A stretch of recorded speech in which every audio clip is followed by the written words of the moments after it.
Your sales system today is your valuation tomorrow. And I've seen deals die for lack of a sales system. If you don't know me, I'm Carlos Garrido. I've been developing sellers and sales teams since 2013. The rhythms of your sellers, your sales leaders, the infrastructure that sits around them. This is a much bigger driver of how your business is valued tomorrow than most founders and owners either know or want to recognize or want to admit. I've sat in due diligence rooms on both sides of the table, and I've seen deals die for lack of a sales system. An $80 million deal I was called in too late to rescue died for lack of a sales system. I've also seen founders who walked away with life-changing valuations, dozens of them, based on the sales systems that they built before the deal ever even started. You still close most of the deals yourself, and while you think you've got a sales team, what you've really got is a sales support team. Buyers are asking questions that you're not ready for. Questions about pipeline, about CRM, about who closes deals when you're not in the deal. It's also really conspicuous because when you're trying to drive the deal and at the same time driving revenue, something gives.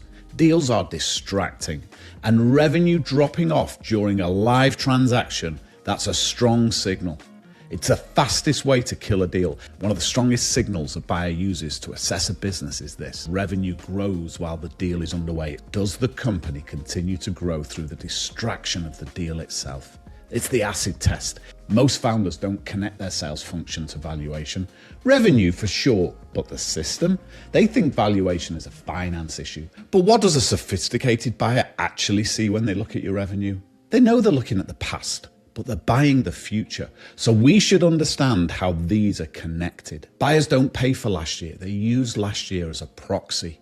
What they're buying is a prediction, priced in terms of confidence that their prediction is solid, that the revenues, the profitability, the cash flows are structural, not tied to an individual event or even an individual or a group of individuals. The sales system is the evidence that it's structural. In so many ways, your sales system is an off-balance sheet asset. So what does a strong sales system actually look like? For a valuation purpose, there are 6 core elements, and every one of them's got the capacity to move your multiple up or down. Number 1 is your process and your methodology.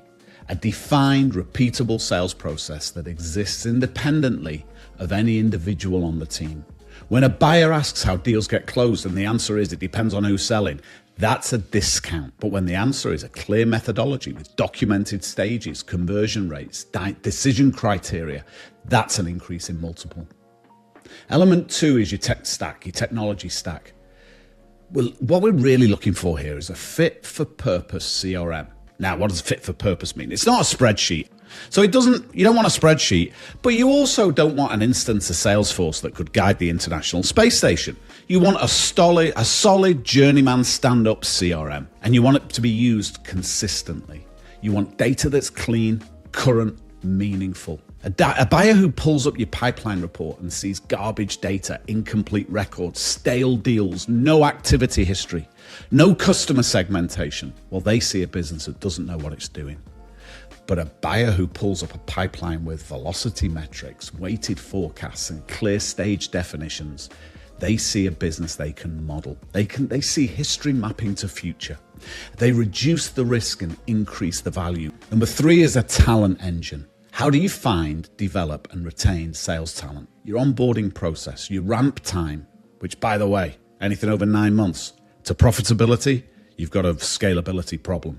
And buyers price concentration risk very heavily. And if that concentration is focused on you, the founder, or the sales leader, it's probably going to kill the deal.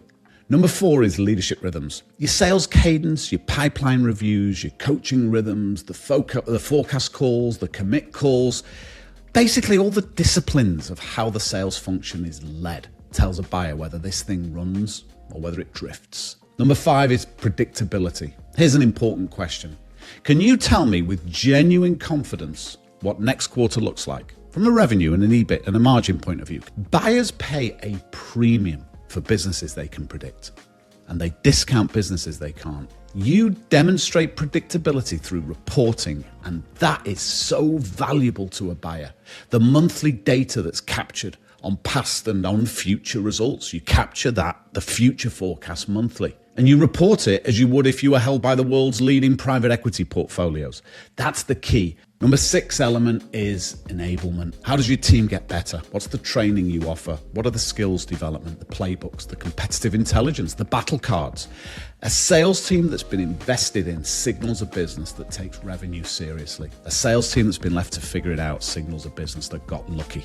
And buyers don't make big bets based on luck. A strong foundation across these 6 elements: process and methodology, technology stack, talent engine, sales leadership, predictability, and enablement. That's going to get you 2 to 3 to 4 or more additional turns on EBITDA than a business without them. That's multiples of annual profit.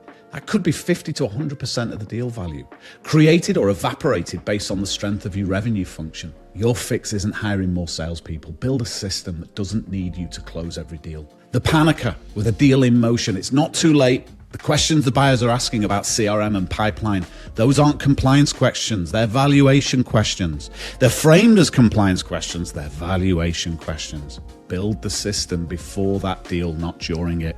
You'll be able to earn more, you'll be able to lend more, you'll be able to raise more investment at a lower dilution, and strike better commercial deals with a stronger valuation. To you, viewer, build your valuation by building your sales function. Build it before you need it. And the bonus is that you'll drive more revenue and more profit because of it. So I'll leave you with this. For this week, I want you to test it.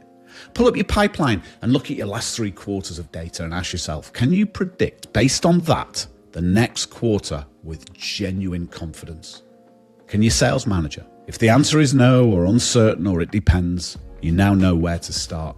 That gap between what you have and what a buyer needs to see is your work. Start there. Not because you're selling the company or even thinking about selling, but because every strategic option you want to pursue will be cheaper, easier, and faster when the system is built. Everything gets built better when the foundations are solid. Your sales system today is your valuation tomorrow. The founder who builds the system exits rich, and the founder who's guessing or who stays closing all the deals for the team, they're going to exit tired if they can exit at all. Which one are you building?